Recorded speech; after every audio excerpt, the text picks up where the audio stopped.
What's up, guys? Welcome back to the channel. If you like this video, hit the like button, but don't do it yet. Wait until you get some value. If you get value, then go ahead and smash that like button, pound it. And yeah, let's get right to it. So I don't usually cover celebrity situations on this channel. I do talk more about current events and that type of stuff on my podcast, the Redhead Official podcast. Shameless plug, found on Spotify, Apple Podcast, Google, and other places. You can check that out absolutely free. And the link will be in the description below. But beyond that, but today with the Jussie Smollett verdict coming down yesterday, this is just too good to pass up, right? So yeah, so I'm just going to briefly touch on this Jussie Smollett verdict. So here's the thing, right? This is a perfect example of what happens when enough isn't enough. And by the way, that's a very feminine quality, which is not shocking given the fact that he's gay. And gay dudes tend to have more feminine qualities. But beyond that, I would almost argue that there's a difference between gay qualities and feminine qualities. But that will probably be another video. But let's just say it like this. Society overall has become more feminine. And that feminine energy is making people who are not aware of that energy just do some crazy stuff. Okay, absolutely crazy stuff, absolutely irrational things, which is what feminine energy does. It's emotional and it's vain. It's very, very vain. And what Jussie did, as the judge pointed out in his opinion, and I happen to concur, is that this was not about money. This was about attention. This was about attention coupled with wanting to help perpetuate this victimhood narrative. Okay, victimhood based partially upon racial identity and upon sexual orientation identity. And this whole identity politics, identity ideology is cancerous. It is. It's pushing society to be more segregated, to be more divisive, even though that ideology purports to be pro-inclusion, but it's really not. And Jussie, I mean, think about this. This is a guy who was at the pinnacle, okay? This is a guy who was actually making a very good living as an actor, which just by the sheer numbers puts him way ahead of the game, right? Most actors never make any real money. Okay, so he was making 7 figures, okay, and would have been able to parlay that possibly into income from then until way into the future. And even if he wasn't able to, he could bank his dough and ride off happily ever after into the sunset. But no, that's just not good enough. No, he's victimized. And he's victimized because he's a gay black man in America. And that automatically makes him, quote, marginalized. Marginalized while he's earning 7 figures and riding around in cars, smoking weed with big buff Nigerian lovers. I mean, hey, man, like, how do you claim victim when you're doing that? I will tell you how. It's because guys like him and women like him have been indoctrinated into thinking that America is this awful place. At the same time, they get so mad when some people want to keep illegal immigrants out. Oh, how dare you do that? Everybody should be. Well, if it's so racist, why would you want Mexicans here just to be racialized upon? Racialized, you know what I mean? Just to be racially oppressed. Why would you do that? It's because you're talking out of both sides of your mouths.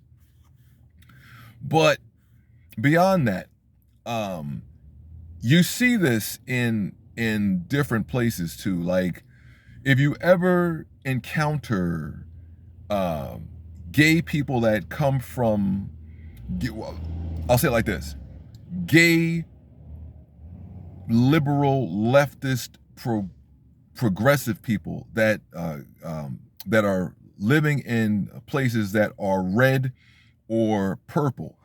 Whenever you ask them about where they live, they'll always give you that, yeah, well, you know, it's okay, I guess, but oh, the politics.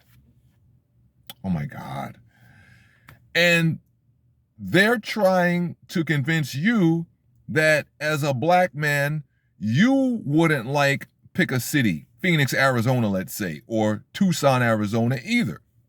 When in actuality, I know black men living there that love Arizona. Say it's the best move they have ever made. Okay? Why?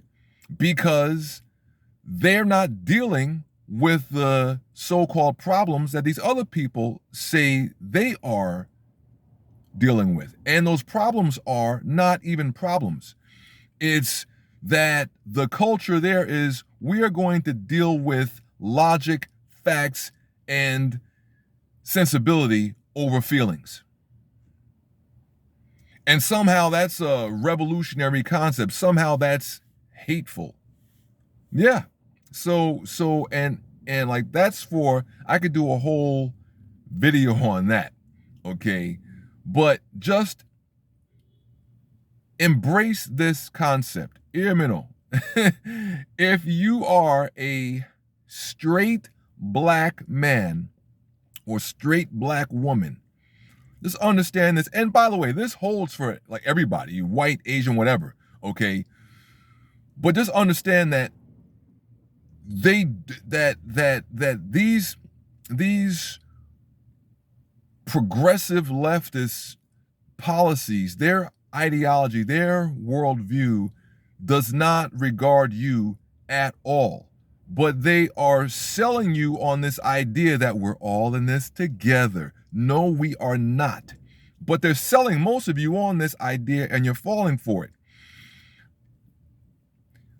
The next time you go into a coffee shop on a Thursday mid-afternoon in a liberal city, and you see who's in there sitting down, talking it up and all that type of stuff, chopping it up, just notice, do these people look at you? Do they nod? Do they greet you in any way? Is there like a, hey, what's up? You know, just keep it pushing? No. Generally speaking, they don't even acknowledge you're even there. And that's because they hold you in contempt. Your existence as a heteronormative man and your race really doesn't have anything to do with it.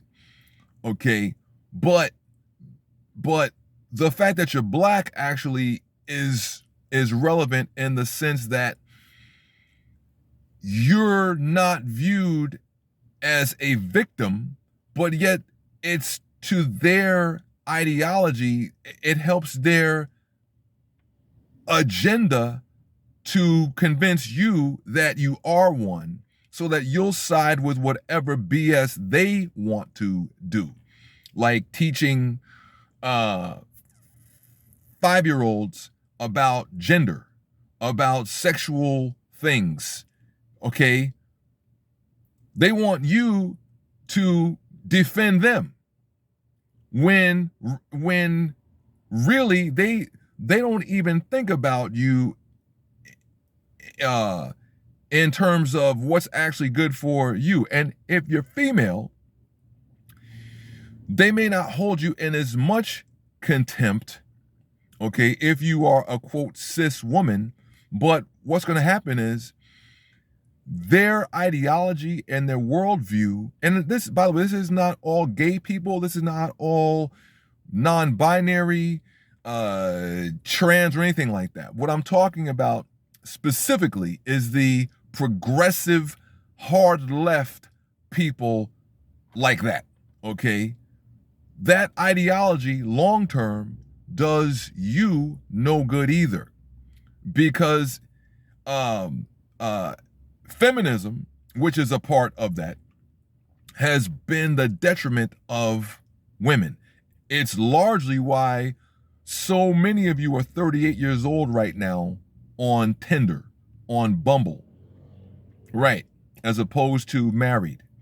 Okay, I think that the stat is, if you're not married by age 26, you only have something like an 8% chance of ever being married. Okay, but yet feminism tells women to wait, girl, have your fun, all this type of stuff. It's a lie. Okay, it's bad information. I mean, you know, in a sense, it's metaphorically or it's morally criminal. Really.